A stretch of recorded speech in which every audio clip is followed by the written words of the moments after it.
out of those 1,000, who would be the ones that say the top 50 that are in market? It's about is focusing your time and attention to prospects that would probably have a higher probability of taking a meeting. So we know there's 2,200 companies out there that we believe has a strong fit to what we sell.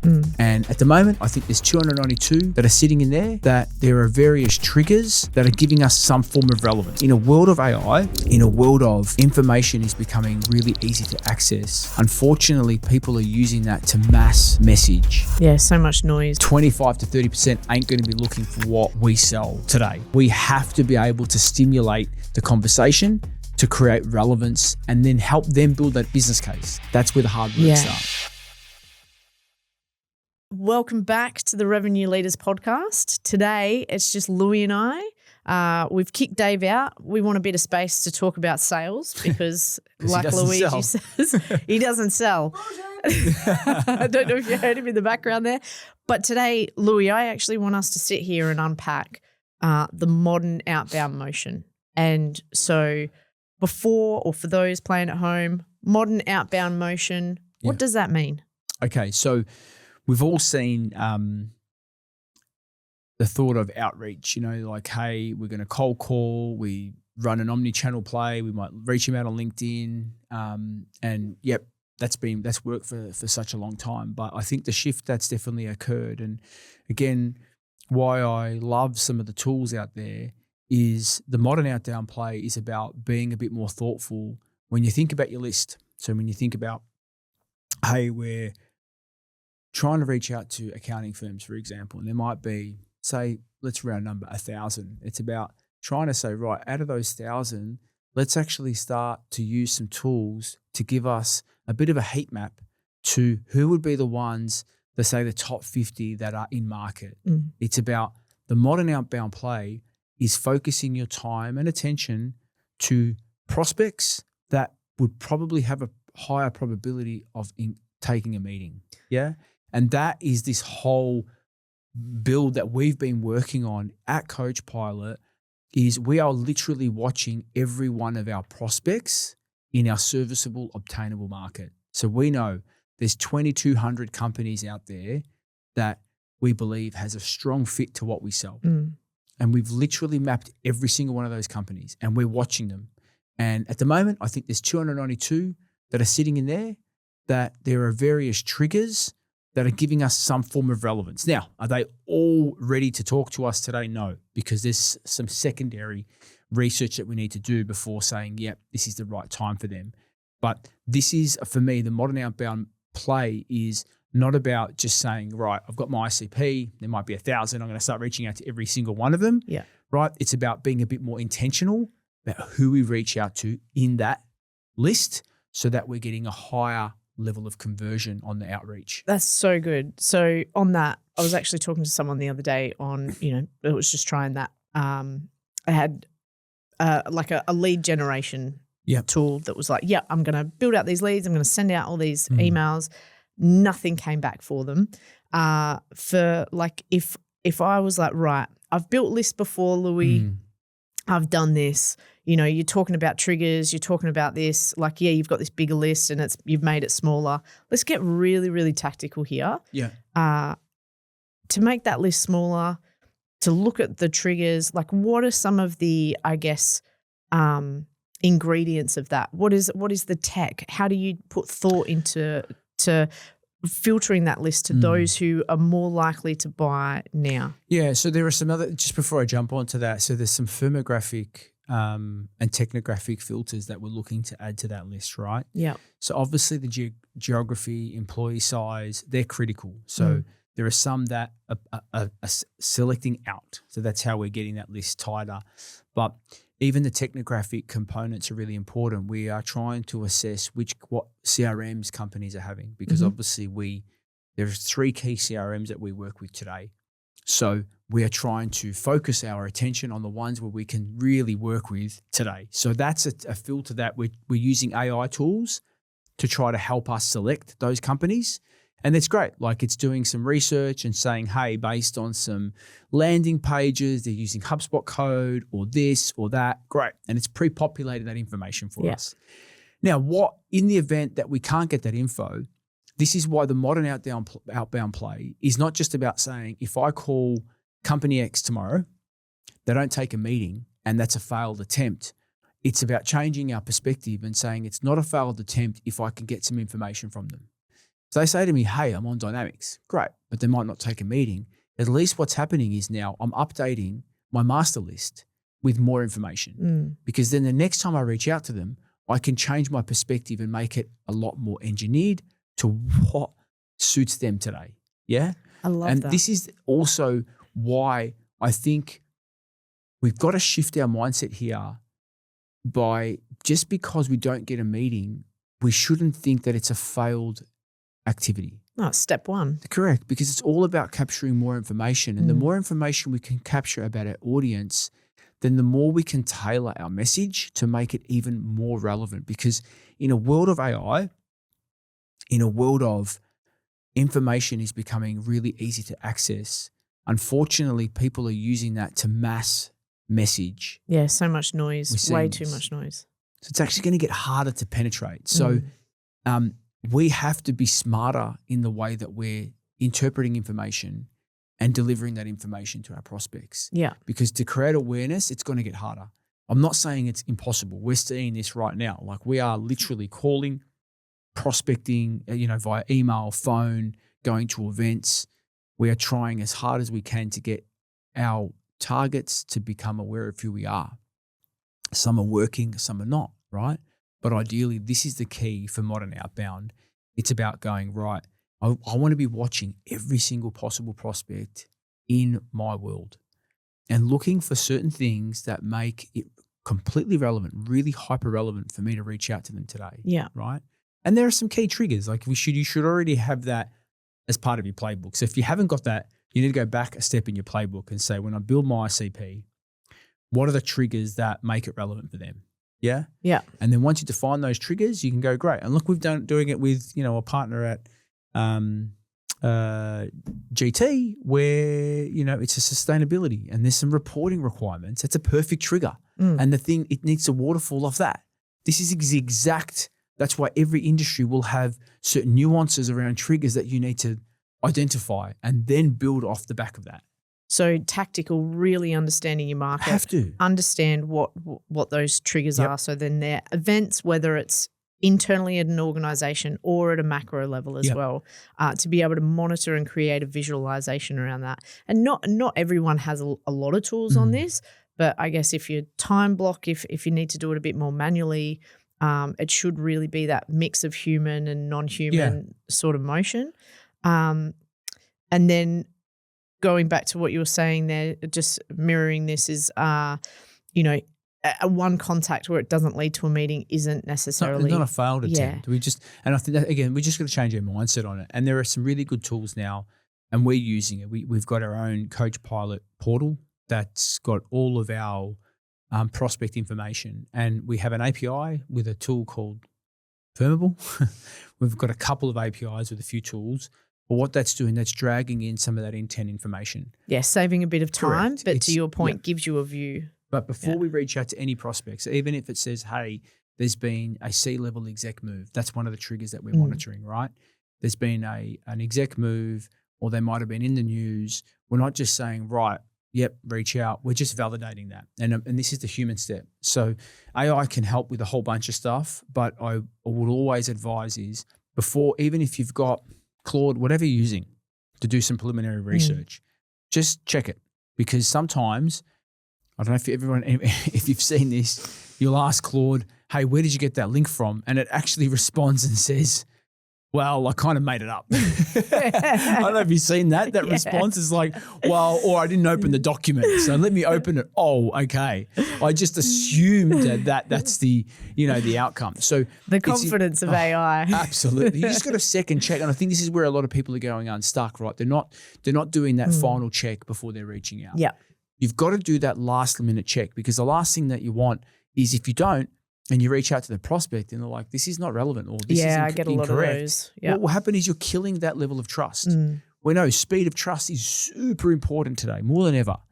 And people are looking at things with a level of apprehension, right? They're a little bit kind of, well, there's so much being sent to me, sold at me, that I'm starting to question what I'm seeing even more, right?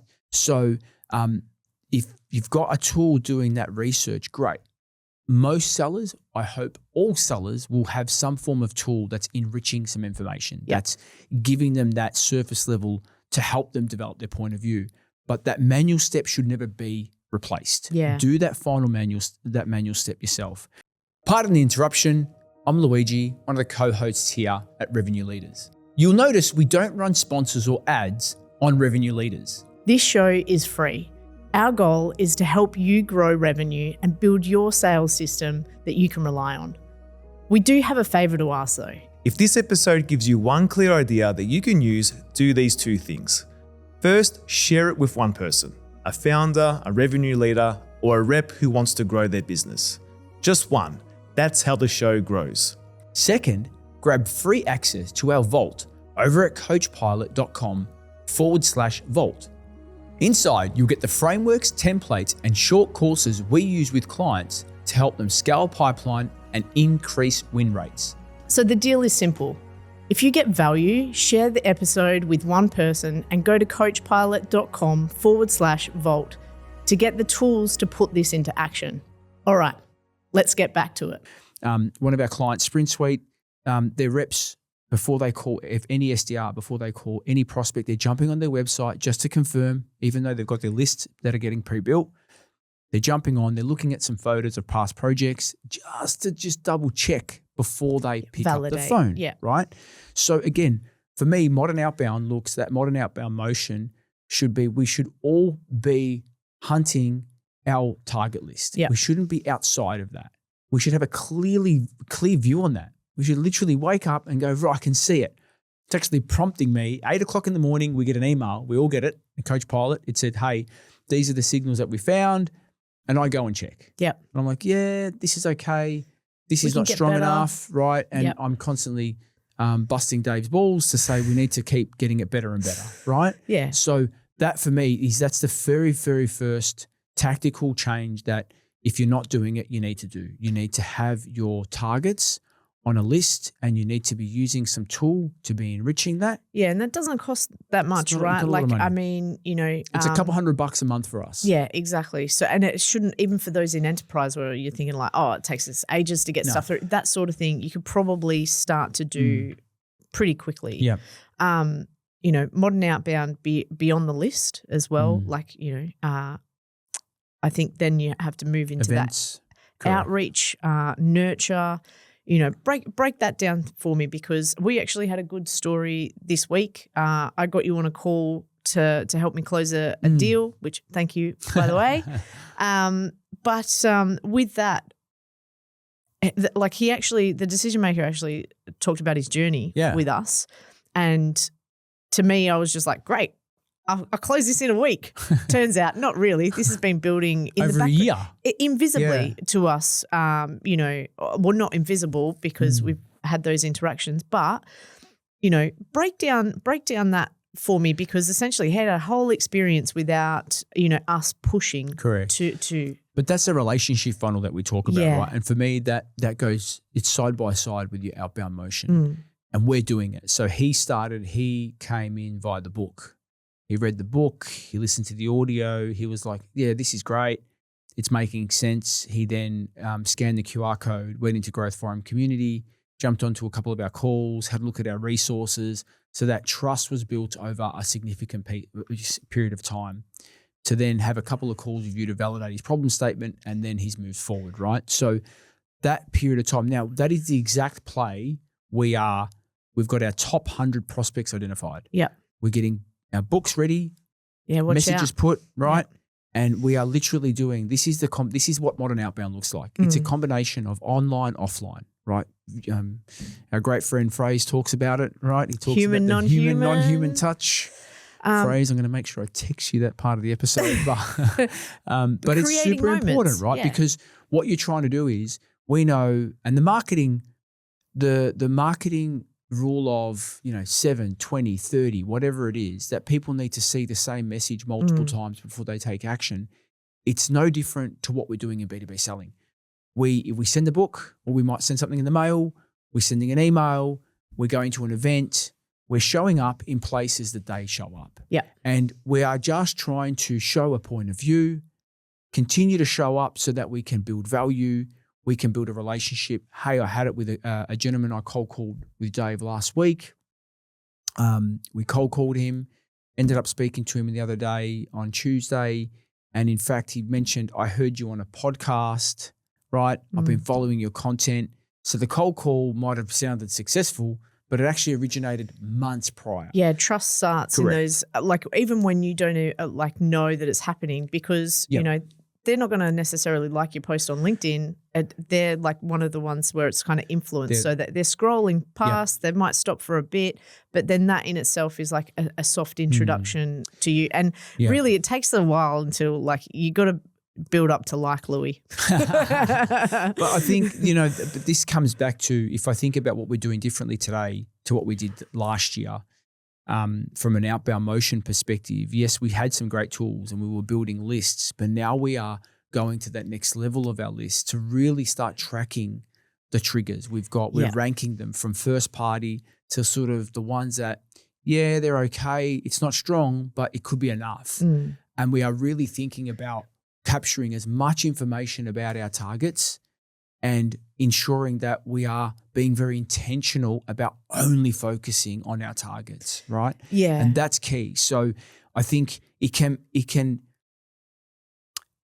fall into the trap of going, oh, there's all these other companies that I can talk to. But what happens is it dilutes your focus, right? It dilutes your perspective. It dilutes your expertise on that industry and what's happening in that space. So if you really want to get better and you want to improve the results of your outreach moving forward, you've got to become more hyper-focused, right? Yes. And start to really think about, how do I give information to that list that'll help create more awareness? Because when you finally do pick up the phone and you might think this is the first time I'm calling them, that pre-work that you've done will actually help. Yeah, you're ultimately creating moments of value, right? So if I think about any of those sort of non-human for us, Revenue Leaders Podcast, Growth Forum, our community, which is all of this is based around education. Absolutely. Like we're giving so much away for free, and we give our time like that too. Like, next week I'm flying up to Sydney. I'm presenting to a massive team of a big bank. Like I'll go speak at conferences. We will have a great sales transformation webinar coming up for professional services, marketing and business development. Like we want to spend time educating, because what I find as well, I think it's called the Donna-Kruger effect, where the less you know, the less you know. But the more you are educated, the more you realize you don't know. So it almost helps people kind of lean into that. And I think that really the behavioral, we can't forget in this AI world, the behavioral influence that is so powerful in developing trust and all that. And Absolutely. I think that needs to be a part of that modern outbound as well. But then talk me through, so we've got our list. We're doing the human-nonhuman of this.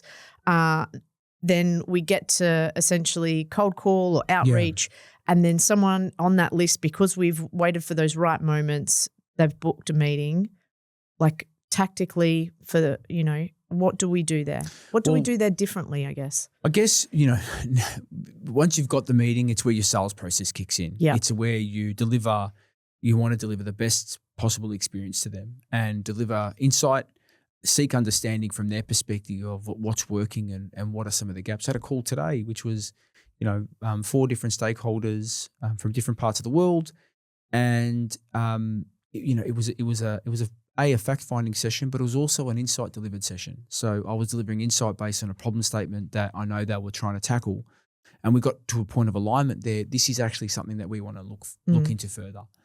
And they asked the question, sort of, what next? So they were actually seeking clarification of next steps. Wonderful. And we clearly mapped out, hey, this is what the process looks like. Yeah. And we all determined on the call that there's another potential stakeholder, well, not another potential, there is another stakeholder that's holding more of the economic power. And so they asked me, do we bring that person in on the next call? And I said, love no. that. Yeah, it was great.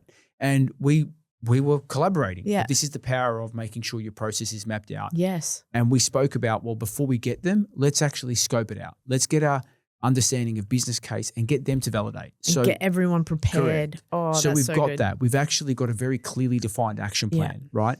I've got another one I met early this week that we need to get a couple of people involved, and we are working. It's a mutual action plan. We're saying, hey, this is what we need to do. These are the steps. Again, I'm the guide. I've done this multiple times. Our buyer sometimes doesn't know how to get the deal across the line internally. So we're guiding them. But just taking it back to the modern outbound, I think this is why the triggers are important, because one of the messages that you cannot move away from just because you've got the right trigger. It's not like, oh, the trigger will get me the meeting. No, you've still got to do a bit of work on the message. Yep. You've still got to make sure the message lands, right? So for example, one of them was that a competitor had signed up with Anthropic, right? We all sort of started sharing it. That was a great trigger. And we're able to reach out to that competitor to say, hey, this is what's not sure if you saw, this is what we're doing. What the gap is, X, yeah?